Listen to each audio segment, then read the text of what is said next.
Caríssimos irmãos e irmãs, boa noite. Muito obrigado pela presença. Estamos iniciando a nossa última atividade no dia de sábado.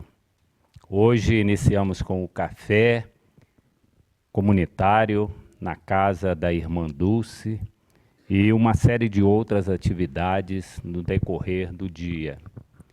E bem-vindos aqui ao Parque Espiritual Monte Alverne, e aproveitamos para esclarecer a todos que as atividades do nosso centro, elas se encontram disponíveis nas mídias sociais, no Facebook, no Instagram e no YouTube, no canal do YouTube. Então, aqueles que se interessarem pelas nossas atividades, nós temos atividades aqui todos os dias da semana e será uma alegria muito grande aqueles que quiserem se juntar a nós para a consecução dessas atividades. E dando início à nossa reunião da noite de hoje, nós vamos convidar aqui o nosso irmão Vinícius para fazer a prece inicial.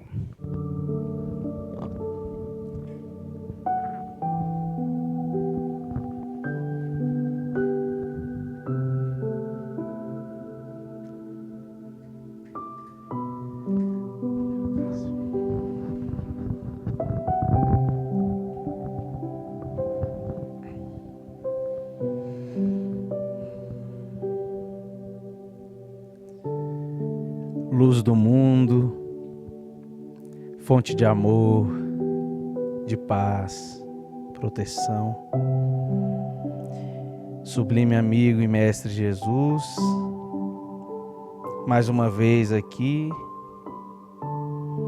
elevamos os nossos pensamentos, acalmando os nossos corações, em forma de agradecimento por mais uma oportunidade de aprendizado, por mais uma oportunidade de trabalho, de aprimoramento.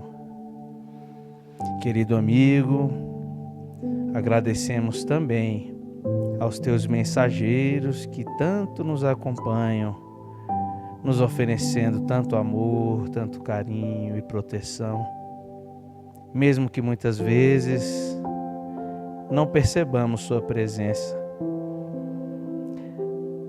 Nos alegramos, Mestre, em saber que podemos contar com teu suporte, com a tua luz nos nossos caminhos. E neste momento, só temos a dizer como é bom estarmos aqui. Como é bom ouvir teus ensinamentos. Pedimos também em favor dos trabalhos da noite, em favor daqueles que vão fazer a apresentação, nos trazendo ensinamentos que vão iluminar as nossas consciências, que vão trazer esclarecimentos transformadores. Querido amigo, que possamos cada vez mais estar alinhados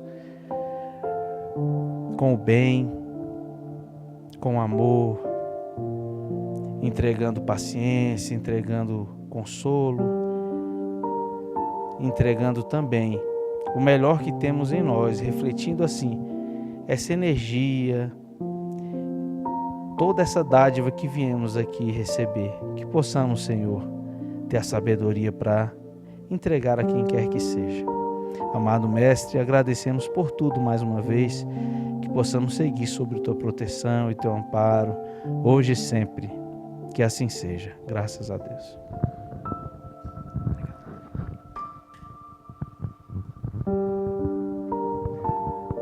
Dando seguimento à nossa reunião da noite de hoje, nós convidamos o nosso irmão Sérgio Miller para realizar a leitura introdutória e seu respectivo comentário. Muito obrigado, irmãos. Boa noite. Vamos ver a lição que vamos escolher aqui no livro Boa Ideia, do Espírito Pastorino, pela psicografia de Aristóteles.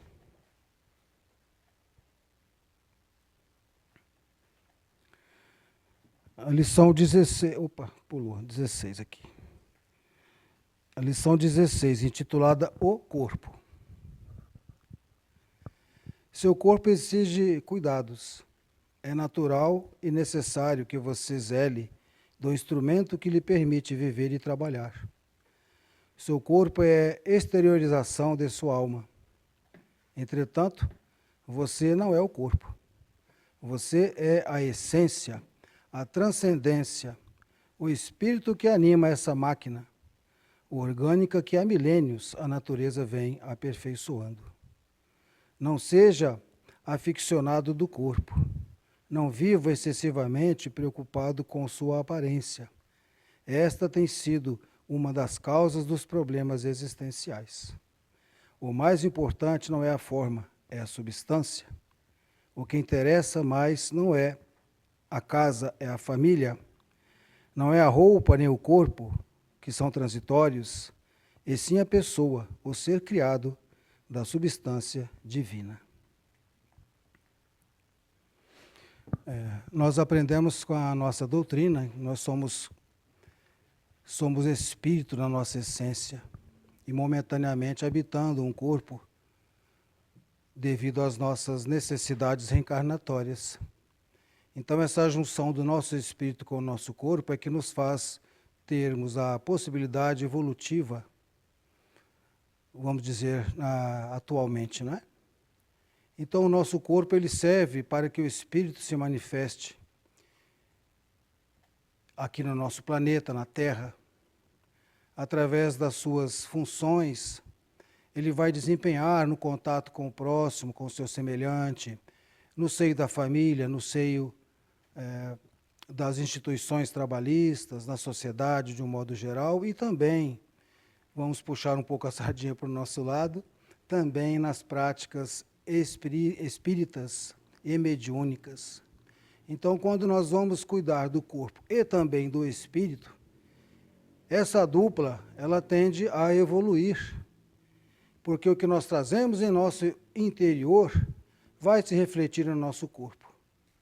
Então, à medida que nós vamos lapidando as nossas imperfeições, com muita dificuldade, nós sabemos, também irá refletir no nosso modo de agir junto aos irmãos os quais estamos inseridos.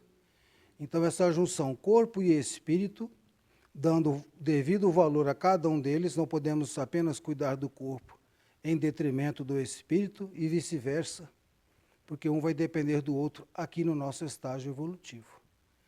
Mas, de acordo com o que nós temos aprendido, através das práticas aqui no Monte Alverne, as práticas mediúnicas e doutrinárias, devemos agora dar mais valor ao que é a essência moral dos ensinamentos, para que o nosso espírito possa, ao deixar o corpinho aqui na Terra, voltarmos para a nossa pátria espiritual, levarmos essa gratidão a esse corpo físico que nós estamos deixando aqui na Terra, sepultado às vezes, ou cremado, não importa, mas com o espírito liberto, com o espírito desperto das suas reais possibilidades evolutivas.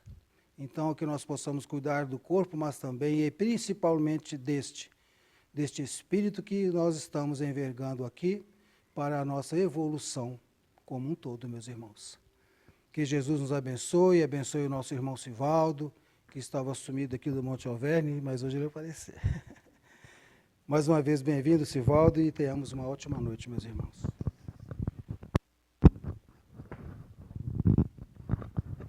Muito obrigado, irmão Sérgio. Caríssimos irmãos e irmãs, como já apontou aqui o nosso irmão Sérgio, nós temos hoje a alegria de receber na nossa casa o nosso querido irmão Sivaldo Florencio. E o nosso irmão vai nos falar hoje sobre o tema viver a nossa melhor escolha.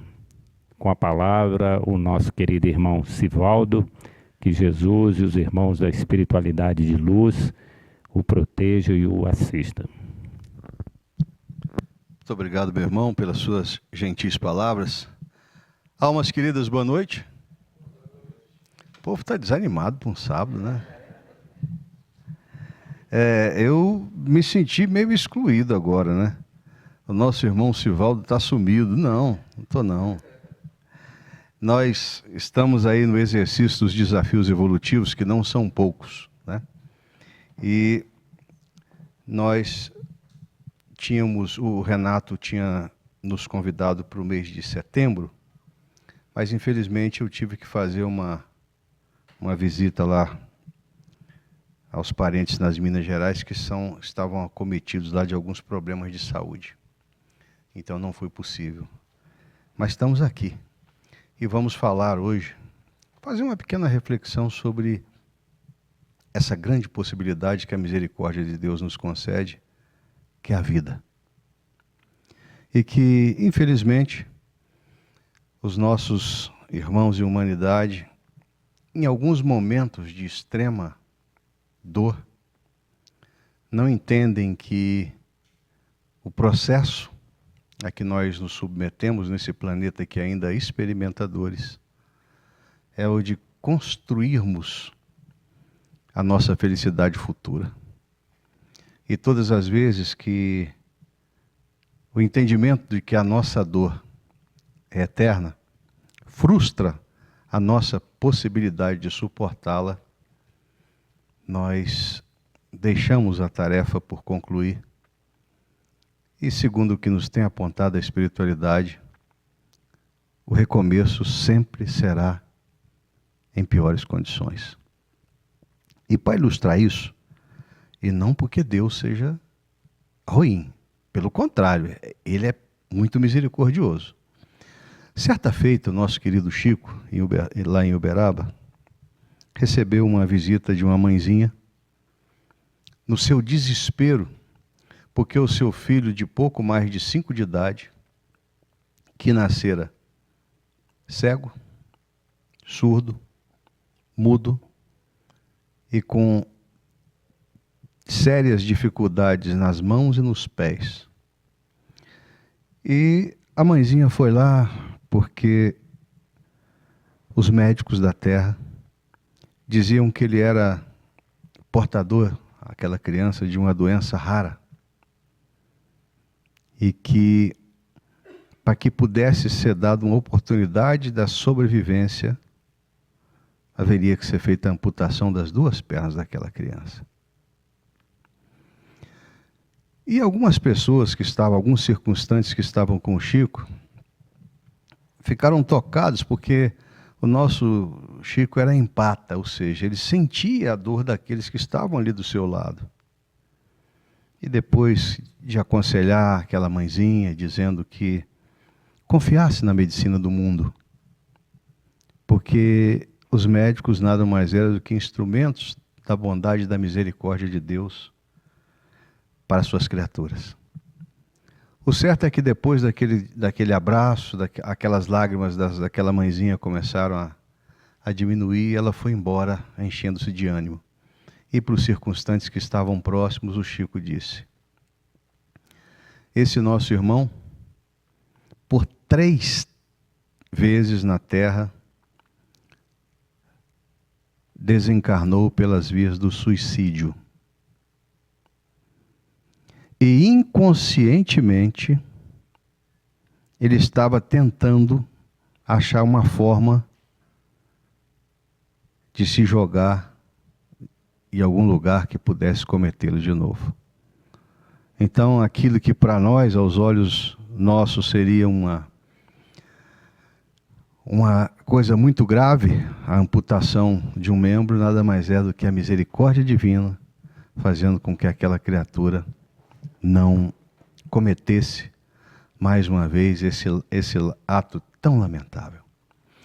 E se nós falarmos aí dos equívocos, né, que nós temos visto, porque o ser humano da Terra, a tecnologia em que pese ela avançar numa velocidade vertiginosa, infelizmente, a moral, do ser humano não acompanha. E a gente tem visto que hoje o materialismo, essa busca do prazer momentâneo, essa busca da vantagem momentânea, ela tem distanciado o homem da divindade.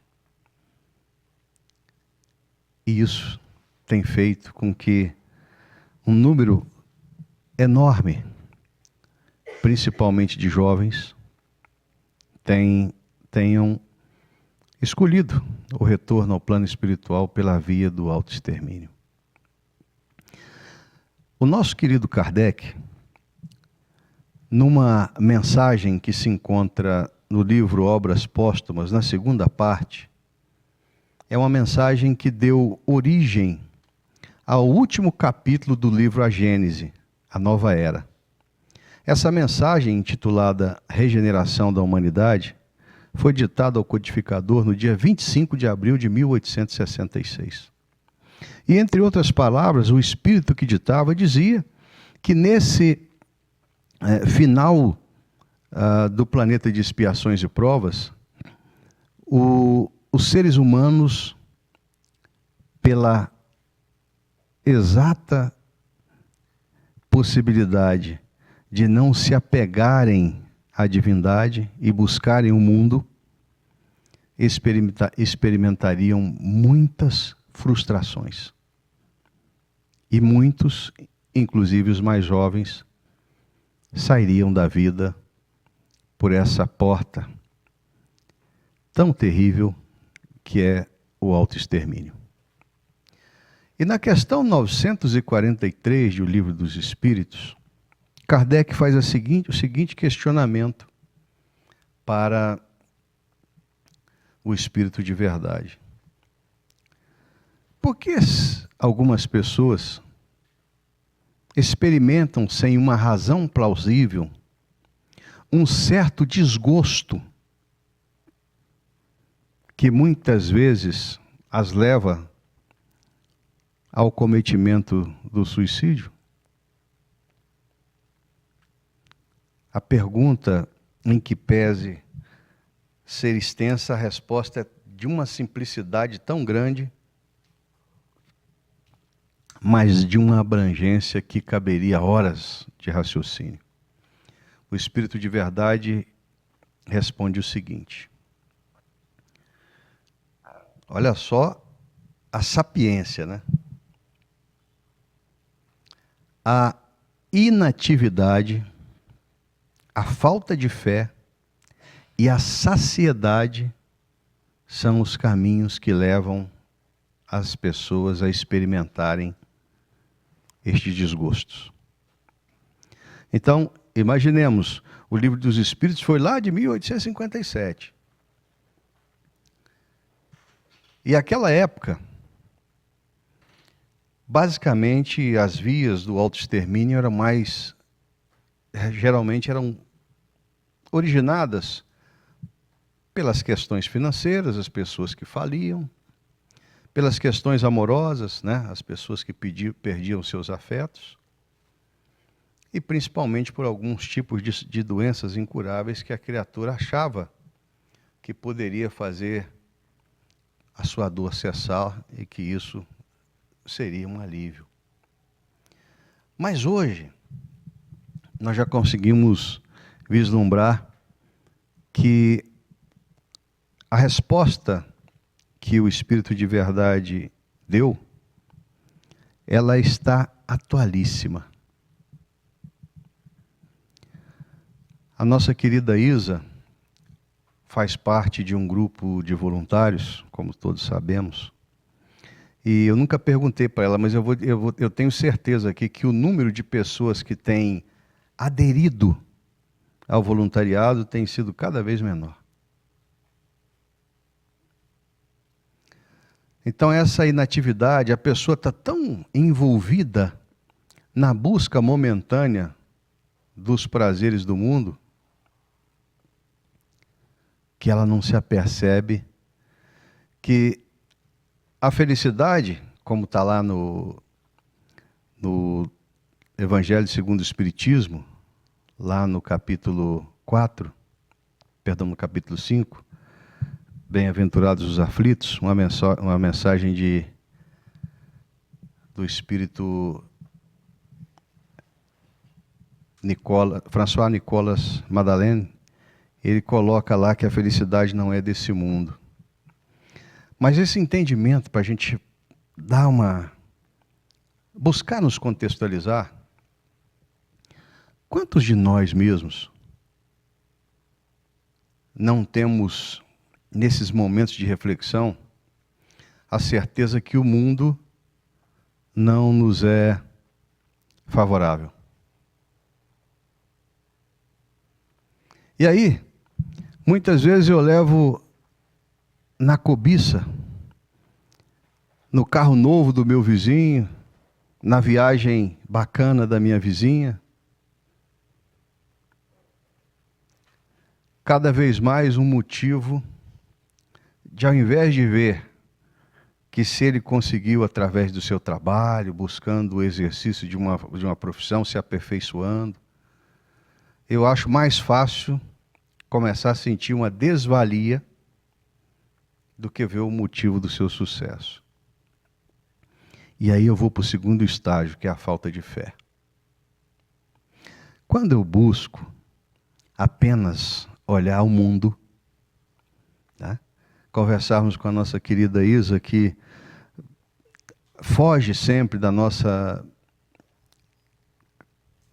esfera de pensamento, que nós somos seres espirituais na vivência de uma experiência humana. Habitando um mundo de terceira dimensão, em que os seres que o habitam ainda não escolheram caminhar naquela estrada recomendada por Jesus. E quando me falta fé,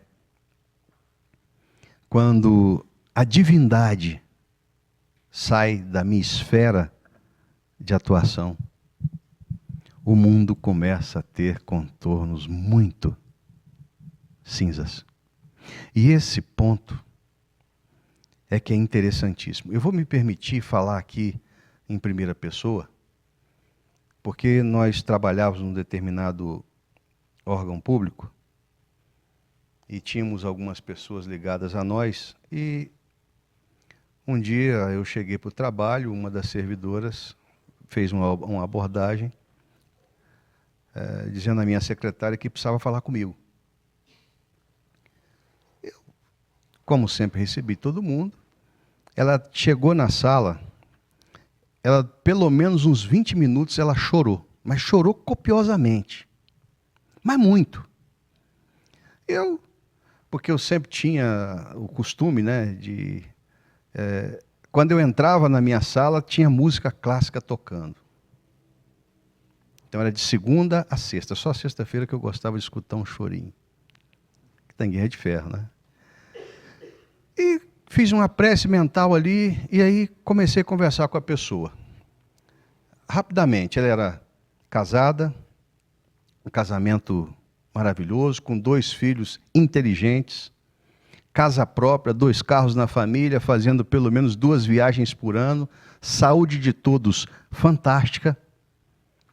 Eu perguntei para ela, mas por que mesmo você se sente assim? Eu não sei. Às vezes me dá assim uma agonia, um desespero. Eu fico numa tristeza que eu não sei de onde vem. E aí eu só fiz para ela a seguinte pergunta: você tem disponibilidade para que nós possamos fazer uma visita a um local? Aí ela, que local seria esse? Eu falei, hospital de apoio. Ela, o que é isso, hospital de apoio?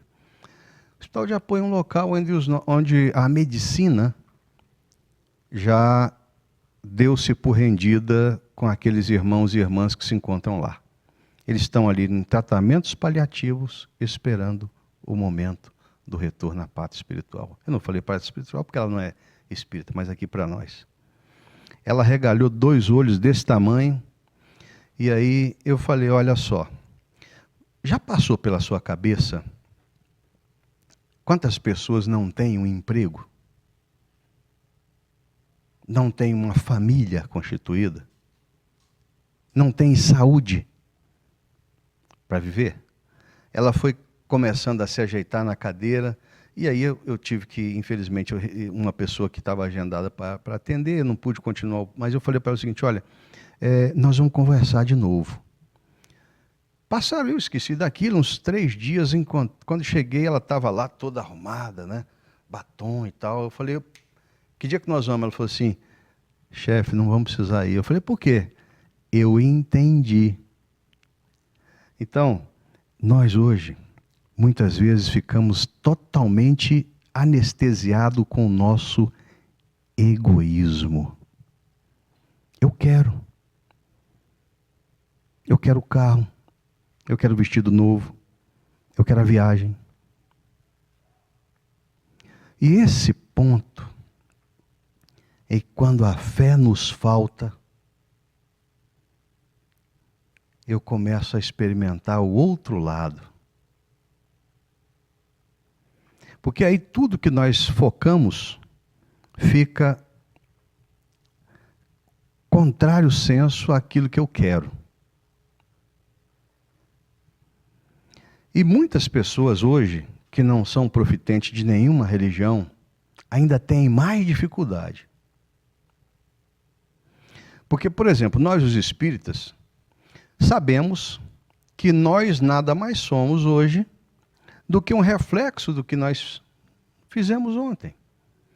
Os meus plantios nas existências pretéritas, muitos desses frutos, eu estou a colher hoje. E muitas vezes vem na forma de uma enfermidade, de um lar com uma desarmonia, porque são criaturas que numa existência pretérita, muitas vezes eu fui o próprio polo de desarmonia desses relacionamentos. Mas aí, muitas vezes, quando eu não tenho essa possibilidade de entender que a bondade e a misericórdia divina me dá o corpo que eu necessito e a família que eu mereço, como diz o nosso querido Chico Xavier. Porque a visão que nós deveríamos ter é o seguinte: toda dor que nos chega é bendita. Eu conto uma história aqui, e mais de uma vez eu já falei, a nossa querida tia Azul, Dona Zulmira, que era a mãe do Ariston, numa dessas muitas idas e vindas da UTI, eu fui visitá-la lá na residência dela, e ela, ai, e dava uma risada. Na terceira vez eu falei, tia Azul, está tudo bem? Ela falou assim, meu filho, desculpe, eu sinto tanta dor que só rindo para suportar. Olha que beleza. Mas a gente não tem, às vezes, o entendimento de que quando Deus não promove a cura, Ele fortalece a nossa estrutura. E nós aqui no Doutrina Espírita que temos a certeza que ninguém paga sem dever. Porque quando a fé nos falta, né, a gente experimenta o lado B da coisa. Hoje eu estou bom para falar em primeira pessoa. Eu fui acometido de um acidente em que eu tive que fazer, foram 2 procedimentos cirúrgicos à coluna. E eu tenho uma insensibilidade a anestésico. Então eu tinha tomado 10 ml de morfina e não faz efeito. Somos 3 da família, Luizinha, minha filha, meu pai e eu. E eu precisava fazer uma ressonância.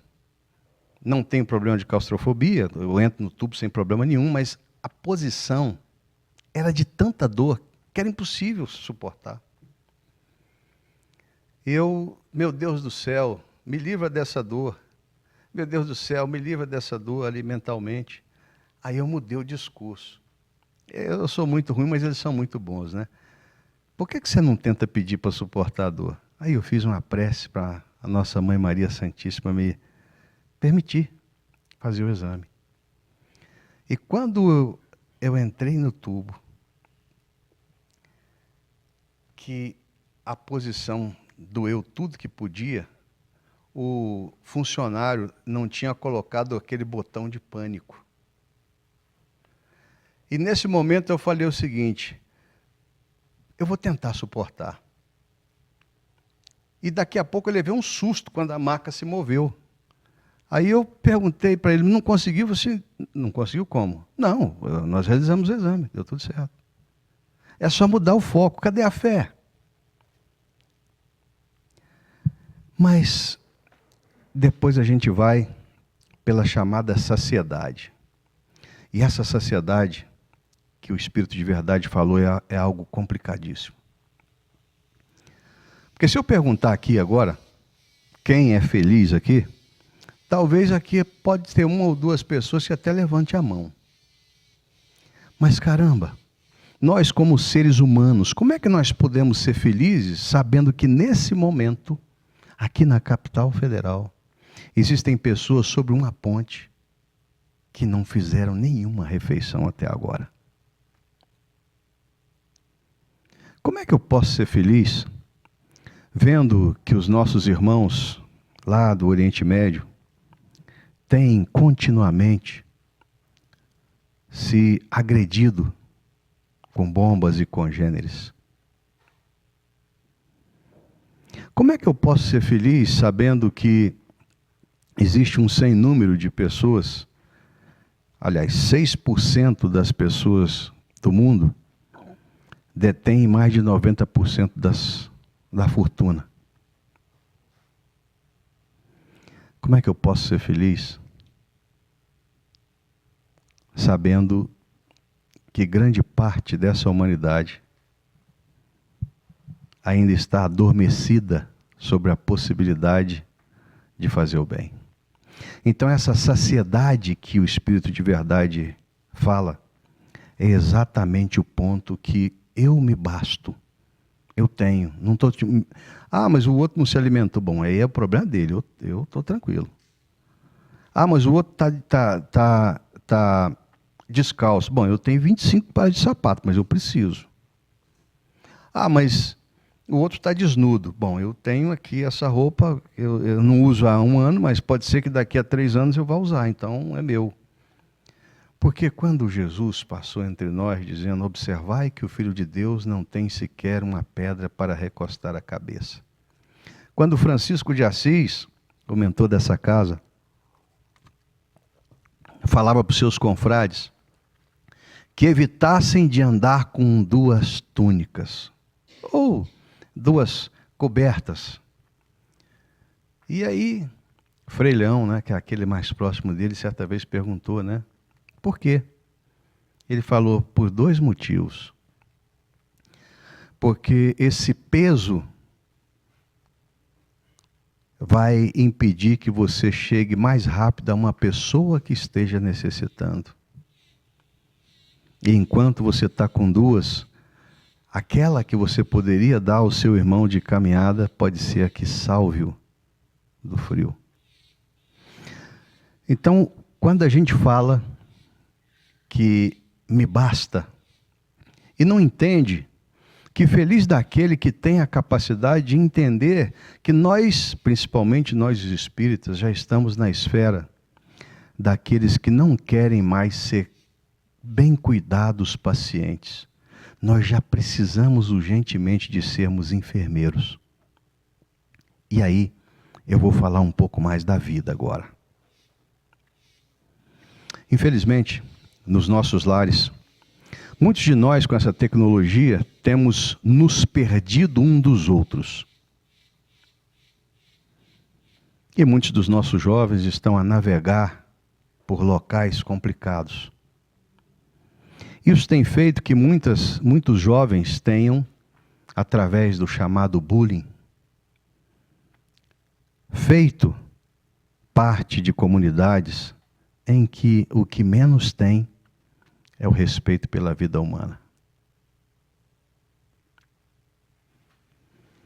E muitos desses jovens, que muitos de nós, na nossa casa, nessa convivência, não temos tomado o devido cuidado, têm sido vitimados por essa falta de fé, porque nós não lhes ensinamos a serem profitentes de uma religião ou, principalmente, serem obedientes a um Pai de bondade e misericórdia infinita que deu o grande exemplo, Jesus, para ser o nosso modelo e guia.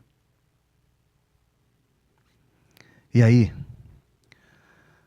a Organização Mundial da Saúde diz que, em se tratando de autoextermínio no suicídio, 90% dos casos são evitáveis. Mas esse ponto é importante de refletir pelo seguinte: nós sabemos, nós espíritas sabemos, que nós estamos ladeados por uma multidão de irmãos desencarnados. E muitas vezes, quando os nossos pensamentos estão conectados a algo que não seja a utilidade, ao bem, nós somos facilmente assediados por esses irmãos. E aí, num crescendo, em alguns casos, chega até a subjugação. Então, uma das principais formas da gente evitar que os nossos irmãos menos felizes, muitos deles credores nossos de existências pretéritas, cheguem a nós através dos caminhos da obsessão, é justamente tendo essa possibilidade de sanearmos os nossos pensamentos. E aí, no ambiente doméstico, muitas vezes nós não temos um jovem, nós temos um cônjuge, nós temos um pai, uma mãe, criaturas que às vezes, pelo decréscimo da sua atividade, a dificuldade de locomoção, entram num estado inicialmente de contrariedade, de desgosto, uma depressão leve e muitas vezes uma depressão severa. Onde essas pessoas perdem o gosto pela vida, nada mais lhes interessa, a interação é mínima possível. Muitas vezes você sai de casa, a pessoa está numa posição, chega, ela está na mesma posição, muitas vezes não se alimenta. Então são sinais claros de que muitas dessas pessoas precisam da nossa ajuda. E muitos de nós violentamos essas criaturas com as nossas críticas mordazes. E muitas vezes elas estão numa condição tão ruim para si mesmas, que elas já desistiram de si. Então, por mais que nós estejamos ali atentando contra eles, ao invés de acolhê-los com a crítica, e aí uma recomendação que a gente sempre faz aqui, né? Muitas vezes a pessoa não precisa de nada, ela só precisa ser ouvida. E muitas vezes eu não posso fazer nada, eu só preciso ouvi-lo. Existe o CVV, Centro de Valorização da Vida, um instituto fantástico, telefone 188, que tem salvado muitas vidas. Um desses casos clássicos do CVV, achei muito interessante, porque depois esse jovem foi num programa de rádio, lá no interior do Rio Grande do Sul. A pessoa decidiu que tiraria a sua própria vida. Mas ela não tinha ainda a coragem necessária para isso. E nesse telefone, numa madrugada da vida, ela falando por que não queria mais viver.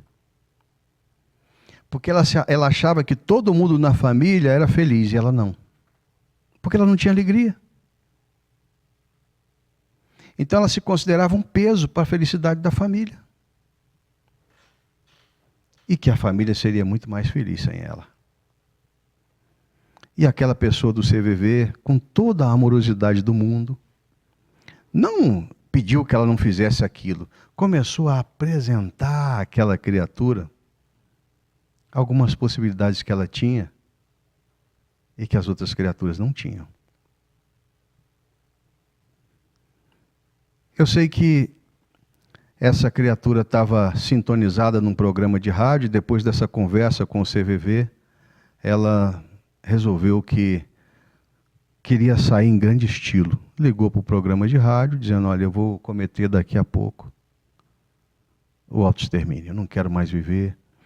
E o locutor, naqueles programas da madrugada, achou que aquilo fosse um trote. Mas começou a conversar com aquela criatura. E aquele desespero foi tomando conta daquele locutor, porque ele sabia que uma vida estava próxima a ser perdida. Essa conversa durou um tempo relativamente longo. Até que aquele jovem fez o compromisso de todas as madrugadas, a partir daquele momento, ligar para o programa de rádio falando como ele estava. E depois a família descobriu que aquele jovem que estava ali, em que poucos davam atenção para ele, que a coisa que ele mais precisava não é ser beneficiado com roupas, brinquedos, não, ele só precisava ser ouvido. Então esse é um ponto que muitas vezes nós não observamos, que se vale a pena viver, nós não damos às criaturas que, por uma questão ou outra, desistem dessa vida, que nós lhes apresentemos os motivos pelos quais vale a pena viver. E o choque é muito grande quando você tem a capacidade de entender que muitas vezes a nossa possibilidade é pequena. Mas para isso a ciência tem dois caminhos interessantíssimos. Na depressão mais leve, muitas vezes o encaminhamento a um psicólogo que vai dar o remédio pelo ouvido resolve. Mas muitas vezes, infelizmente, não dá só pela conversa, tem que se ter a interação medicamentosa, e aí é o psiquiatra que nós temos que recorrer. Eu acho que aqui, se eu perguntasse, poucas pessoas leram o livro Memórias de um Suicida, da nossa irmã Ivone do Amaral Pereira, que fala a vida do nosso poeta luso Camilo Castelo Branco, que utiliza o pseudônimo de Camilo Cândido Botelho. Aquele livro, se a gente conseguir ler até a página 40, nós nos suicidamos. Porque a gente entende hoje, por sermos espíritas, que quem comete o autoextermínio, ele não quer morrer. Ele quer se livrar de uma dor. Só que ele se esquece. Vamos fazer só uma reflexão rápida aqui do processo reencarnatório. Ora, os nossos guias espirituais se reúnem e quando nós temos a capacidade de participar do processo reencarnatório, olha, você precisa ir lá e tem essas tarefas para você cumprir. E para essa tarefa se cumprir, nós vamos ter que ajeitar a ida junto com você dessas pessoas. Então, muitas vezes, uma encarnação simples vai demorar aí 200 anos para ser programada, para aqueles atores estarem no mesmo local. Então, você tem lá aquilo que você tem que fazer. Aí você fala, não, mas isso aqui eu quero fazer. Aí, olha, você já tentou várias vezes, não deu certo. Acho que é melhor você não pegar isso aí agora. Não, mas eu quero. A gente dá birra, né? Quero porque quero. Tá bom. E aí eles fazem depois, porque lá no livro do Memória de Suicida é bom porque ele fala dessa parte reencarnatória, o que fala melhor do preparamento, da preparação reencarnatória. Porque ele fala até da maquete do corpo que nós vamos ter, né? Então você vai, não, eu quero um corpo, eu quero ser loiro, 1,80 m e de olho azul. Ó, então, beleza aqui é a coisa que você não vai poder ter, porque às vezes que você teve foi ruim. Você utilizou tudo errado. E grandão você não pode ser, que você vai ter um problema de coluna sério. Então é melhor você ser menor, porque a força de gravidade não vai te dar tanta dor. Enfim, e aí, quando chega tudo resolvido, eles falam o seguinte, olha, o seu espírito terá fluido vital para viver 60 anos da Terra. Beleza? Beleza, fechado. E aí, lá pelos 20, eu pego e faço a cessação. Então, muitos casos, isso não é sempre assim, mas imaginem a pessoas, esse sofrimento que é superlativo e que muitas vezes ele estava ali para 1 ou 2 meses resolver, ele ter que suportá-lo por décadas.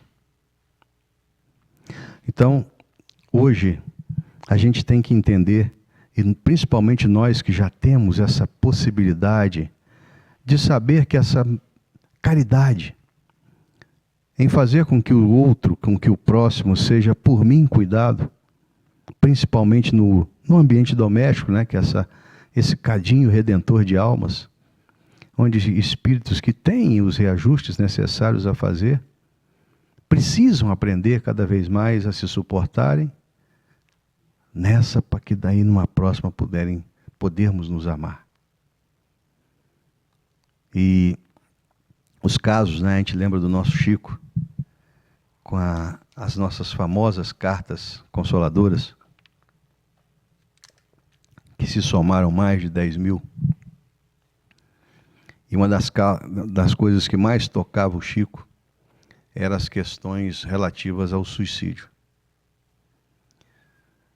Porque ele sentia, como um empata que era, né? O médium empata é aquele que tem a capacidade de sentir o outro.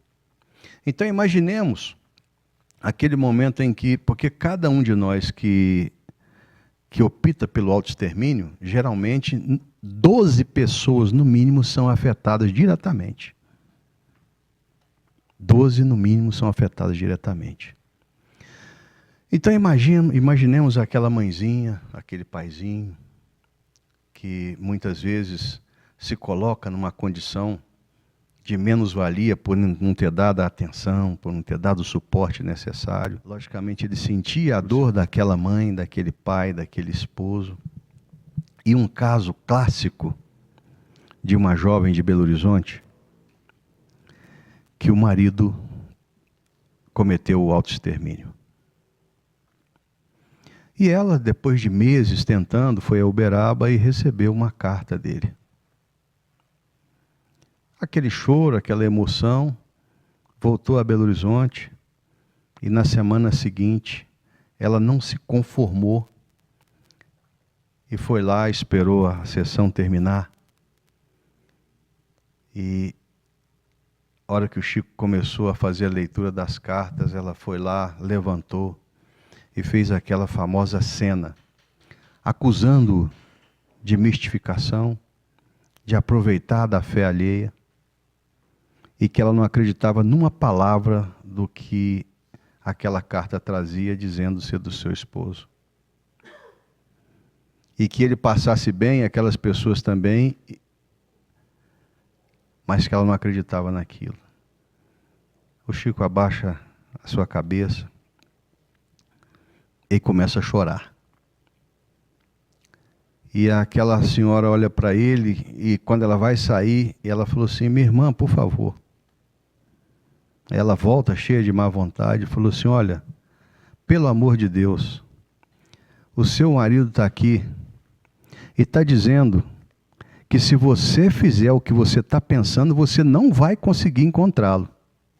Porque inclusive na segunda gaveta, onde está aquele veneno que você comprou, que você deve jogar ele fora e não entrar por esse caminho. Aí essa mulher tem um sobressalto, aí entra em pranto e logicamente é acolhida por aqueles circunstantes. Mas vamos voltar aqui para a nossa vida, viver, porque essa é a nossa melhor escolha. De todas as encarnações nossas, essa é a melhor delas. E por que é a melhor delas? Nós já temos a possibilidade de entender que tudo de bem material que eu tiver aqui vai ficar aqui. A minha urna mortuária não tem gaveta.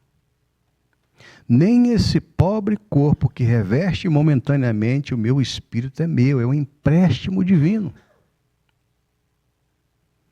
E muitos desses recursos que eu acho que são meus ainda serão motivo de briga dos meus familiares. Não deixe de fazer tudo bem que você pode. Não deixe de sempre dar uma olhadinha no seu guarda-roupa e ver aquela roupa que está ali em desuso, mas que pode cobrir um corpo desnudo. Seja parcimonioso na compra, principalmente de gêneros e víveres, que muita coisa que você vai jogar no lixo pode fazer falta para alguém que não tem. Mais do que isso, busque fazer com que aquela ociosidade dita pelo Espírito de Verdade na questão 943 não faça parte da sua vida. Hoje, existem muitas casas que têm a possibilidade da gente fazer a caridade. Essa é uma delas. Temos o pessoal do São Gabriel, temos aqui a sopa da Irmã Dulce, nós temos aqui tantas outras coisas, temos o bazar que a gente pode arrecadar, temos a farmácia que a gente pode contribuir não só com o nosso trabalho, mas e tem tantas outras funções que a gente pode fazer aqui na Casa Espírita.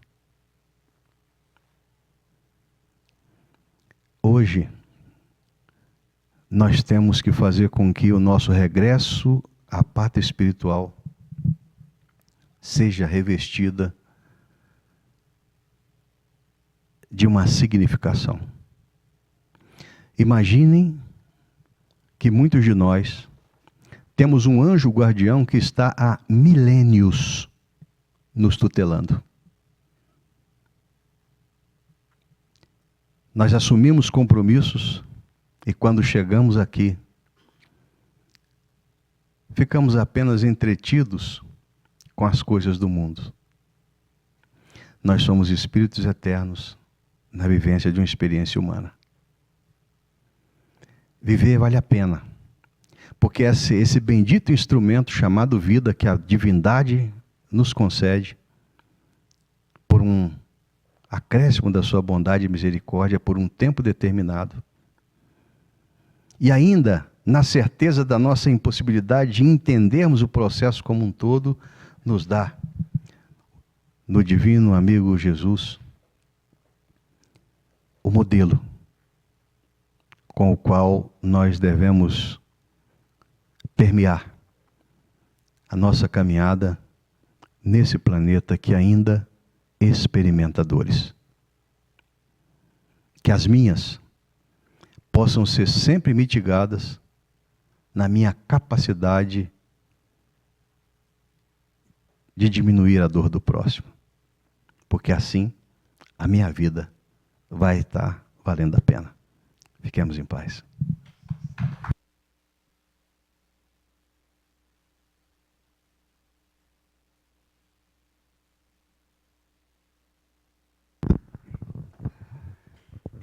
Caríssimo irmão, muito obrigado pela mensagem da noite de hoje e esse chamamento para o trabalho, para ombrearmos com Jesus na construção daquela terra prometida aos mansos e aos pacíficos. Muito obrigado pela sua mensagem de fé, de esperança, de perseverança para enfrentarmos as necessárias provas, né, para o nosso burilamento, para o nosso aperfeiçoamento. A inatividade,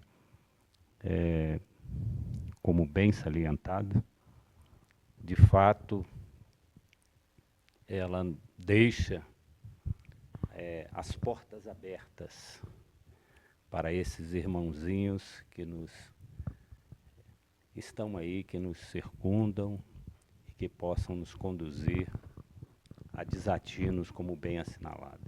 Muito obrigado pela mensagem da noite de hoje. E dando prosseguimento para as nossas atividades, nós convidamos também aqui os nossos irmãos médios, né, para nos auxiliar no trabalho do passe.